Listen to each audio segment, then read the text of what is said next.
I'm Lydia, and you're listening to Lens from the Fens.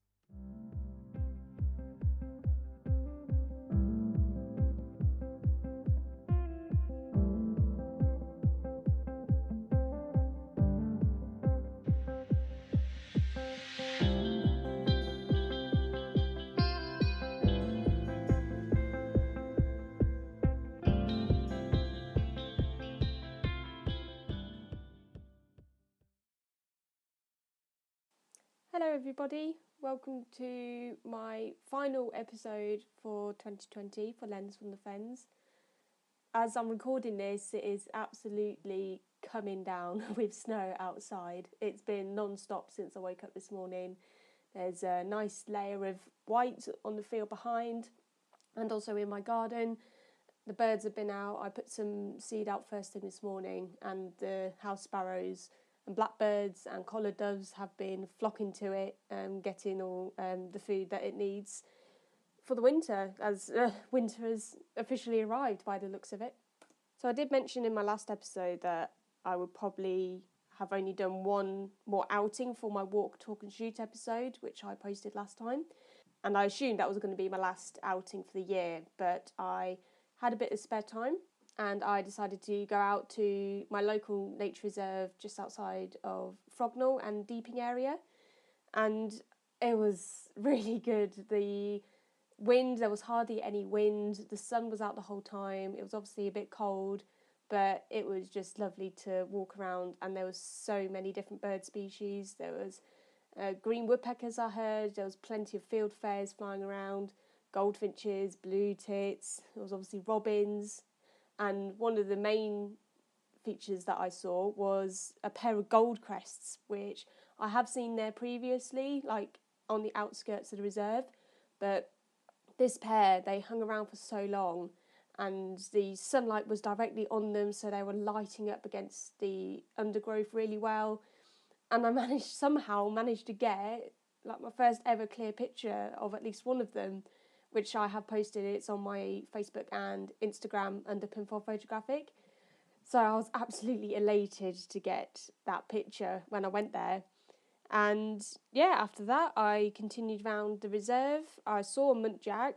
I saw two actually. The first one I saw, it was eating in the undergrowth, so I could only just see like the pink of its ears as it raised up its head. So I thought I'll stay around in the area for a bit. I will try and test out how long I can stay in one area if anything appears. So I sat down off the path that the public uses. I got myself set up. I had my camera up on the monopod and my Sigma lens attached.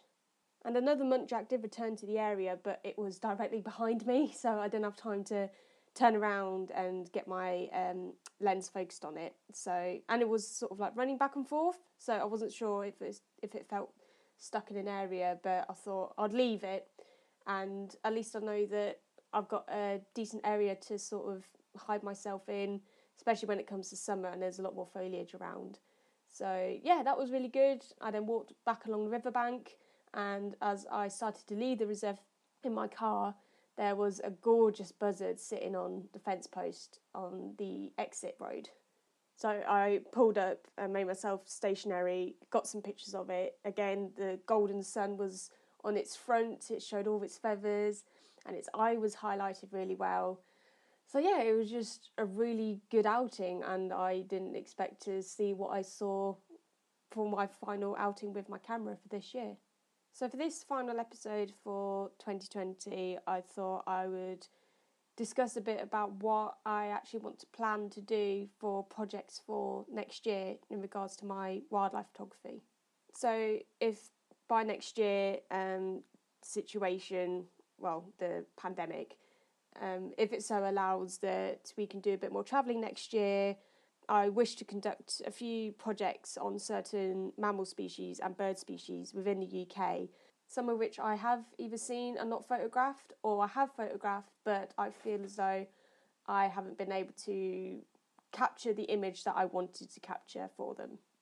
I would definitely prefer doing local recognition for the mammals and birds within the fens, or even develop onto conservation stories. It's just that I want to include a sort of storytelling in my images, And as much as I enjoy doing the walking shoots, I plan to spend more time in one area, possibly even use a hide or rent out a space for myself, and just to develop connections to some of the individuals that I hope to come across. And in this case, the mammals are most likely to be easier to conduct this as opposed to bird species. As always, whenever I plan to go out to an area, research is key, and it is definitely more so if I want to go ahead and conduct projects for next year. So in this case, it'll be a lot more to do with locations of where these species could be, their yearly cycle, as in when they're most active, whether they hibernate or whether they're a summer visitor or a winter visitor, and also to find out if there is a local population of them. I haven't really gone too much in depth with the mammal species I research. A lot of the time I will just type in what they are and just get a rough idea of where they could possibly be. And I don't go much further than that. I'll just go to the area and see what happens. But if I want to capture certain species and I want to get a certain image from it, then for this time round, commitment is just going to be so important. And I often get distracted easily with a lot of even just home projects or to-do lists. I can get distracted and I'll leave things incomplete. So going into next year, I think these projects will definitely be a task of the mind, as well as developing my photography skills out in the field. And I would like to stick as local as possible, which makes sense for Lens from the Fens. But any other mammals that I wish to photograph may result in travelling a bit further afield. But even that, if it's something that I can find in the UK and just travel there for whether it be a day or over a 2-day weekend, then I think it would definitely be worth putting in more effort and actually planning out what I want to achieve for my wildlife photography in 2021. So I've already planned out a list of species, predominantly mammal species, that are both in the UK and that they are something that I definitely want to get images of. So the first two at the top of my list are the red fox and the badger. Both of these species I've only seen briefly and I have no images of either of them, but I know that they are very local to me, like within the surrounding area. So as long as I put the effort into research and maybe going out multiple times to one location at the right time of year, then I'll definitely have more chance of not just getting an image, but hopefully get an idea of the group or the individual that lives in that area, and just see if I can create a story out of visiting them. As I mentioned in previous episodes, there's a variety of deer species that live locally to me, that being the roe deer, fallow deer and muntjac deer. But one deer species that I have seen at a distance but I wasn't aware of them beforehand is the Chinese water deer, which are mainly based in Norfolk. They have just a fascinating appearance, especially with the tusks that come out from the mouth and hang down. It's definitely different to the normal deer species that I see locally. So it'd be nice to venture out to Norfolk again, hopefully next year. And I know where they could be, but I just want to spend more time in that area. And again, I want to actually plan out what sort of image I want to get of them. Another species that is very local to me is the otter. So I have had the odd encounters over the years, but I feel as though I need more time to research and plan where I actually want to find the otters. There's been quite a lot of local reports of otters coming into one of the local towns. So I think it won't be an issue, but I think because I obviously want to keep my images as natural as possible, it would be nice to get in the natural environment rather than being surrounded by houses or the road that runs nearby.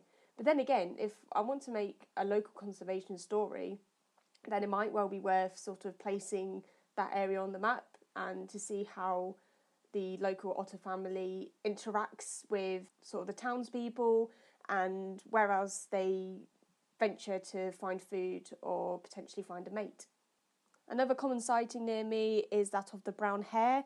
They can be in abundance across the farmers' fields near my village and out the back of my house. I just think I need the patience to just wait a little longer because a lot of the time they're very distant, so I obviously don't get the pictures I would like. So again, I need to plan out where I actually need to go, what sort of areas are more populated with them, and just have the patience to wait out in that area for as long as I possibly can. And the last one's sort of located in the fens that I could have the chance of photographing is the water vole. So they're abundant in riverbeds. They'll eat sort of the grasses that come out in the little ditches. I've never seen one, but I think the fens is like one of the only, if not main, habitat for water voles. And it will definitely be a challenge because it's one of the smallest mammals that I've listed that I would like to photograph. So that will be a challenge in itself, not just on the researching side, but actually trying to pinpoint or even just witness seeing a water vole in its natural habitat. So the remaining mammals that are on this list are definitely not within the fens. If not, it's a very rare possibility. So these are definitely going to involve a lot more travel. Again, if it so allows, it would be great to go travelling sort of up and down the UK to find these mammals. But I think if I was to start local, then I could potentially broaden out to the rest of the UK for these ones. But the first one for that list outside of the fens is the wild boar. So these are very controversial species dating back to when they stemmed from a farm-bred wild boar. And despite them creating or have the potential to create new ecosystems, it has been frowned upon that there are just too many of them. And when there is a lot in one area, they can cause the ground to become very bare and therefore nothing grows. So it's a very touchy subject, I think, but it just makes, if I want to create a photo story out of it, it will sort of highlight their sort of plight as them saying, oh, they're welcome or they're not welcome to the area. I think predominantly the largest population of them is in the New Forest or the Forest of Dean. So yeah, that will definitely be a challenge. It will be nice to get a photo story from it, but it sort of mostly lays on what the nation's restrictions are going into next year. So one species that is definitely further from the fens is the mountain hare, which are mainly located in the Scottish Highlands, and they're a species that are constantly under threat from hunting. And again, that would be another topic that I would wish to present in my images, just to show them as they are in their natural habitat and highlight that they are a species under threat and there should be more action taken to ensure their protection for generations to come. And then this species, it has been in recent news for the past couple of months, and that is the beavers, which were released down in the Somerset area. And it's the first time that they've been there in the last 400 years or something like that. It's insane. But it's actually come up in the last week that these beavers have built the first dam in that area, again, since over 400 years ago, which is amazing that they've just settled in and they're making it home, which it was their home. So it just makes sense for them to be there. So again, I'd love to travel there. If I do the research right and it could potentially evolve into a photo story for conservation, then that would be really good. And it's a mammal species that I have never encountered before, so that will definitely be a special moment if I'm able to find them and photograph them. And then finally, this is something that I have wanted to do for quite a long time. If many of you know me, you know that I am a big fan of orcas or killer whales. We do have our own population in UK waters of the Scottish Inner and Outer Hebrides. They are basically doomed to extinction. There's only, I think, 9 or 8 individuals left. And it's a shame because going back a few decades, they were exposed to a lot of chemicals that were released into the ocean. And over time, this community, they haven't produced a calf in those decades.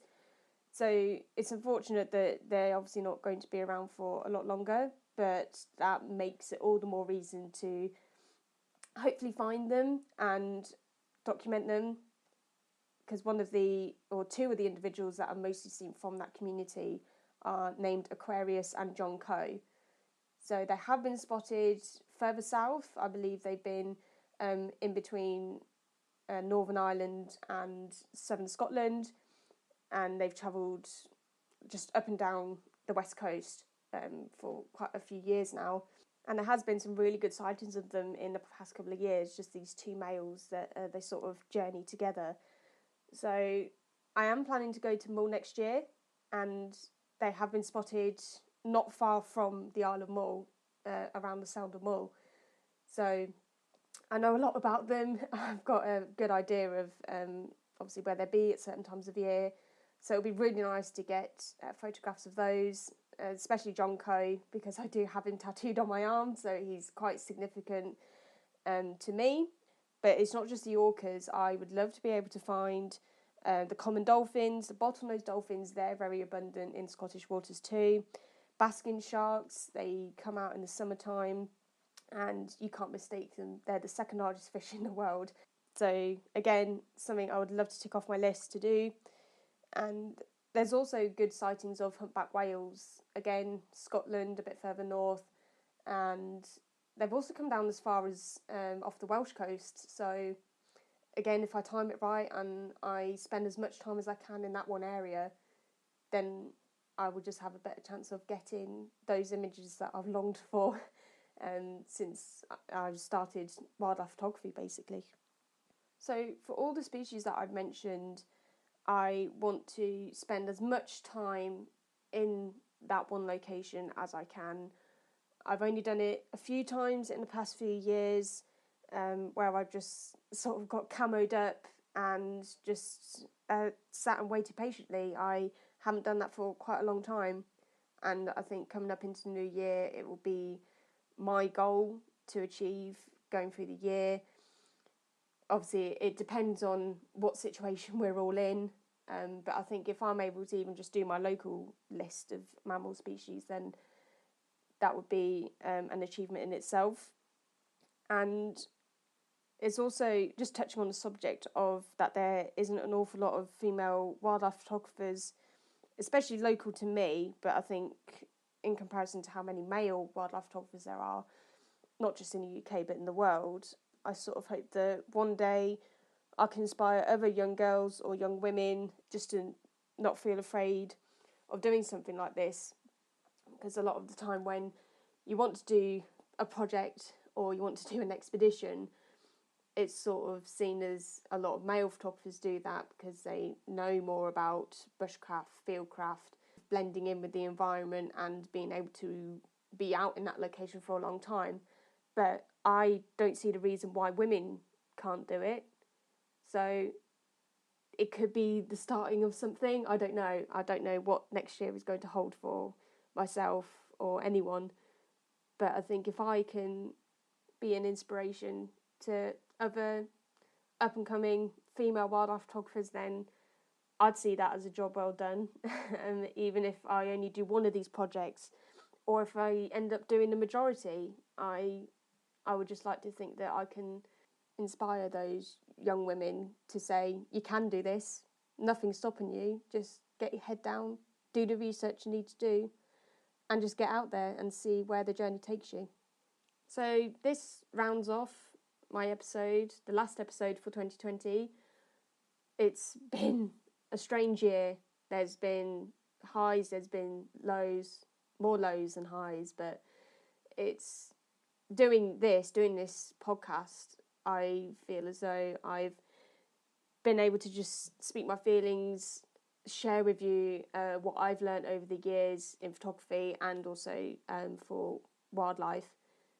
So I just want to thank you all for just listening in and following my work, and let's just see what 2021 brings. I obviously hope for myself and everyone that it's a better year, that it's a year of change. It's going to be a new normal, but I don't see that as a negative. I definitely see a positive in having a new normal way of living. We've obviously missed friends, family, relatives throughout this year. Unfortunately, people have lost those friends and family due to COVID. But just keep looking to next year, and with the new news of vaccines coming in, it's a joy to hear. So yeah, I just want to thank you all again for listening, and I wish you all a very Merry Christmas and all the best luck for 2021. Thank you and goodbye. My podcast cover shows my own image created using Canva. The theme music is provided by Purple Planet Music. Check out their royalty-free music at purple-planet.com.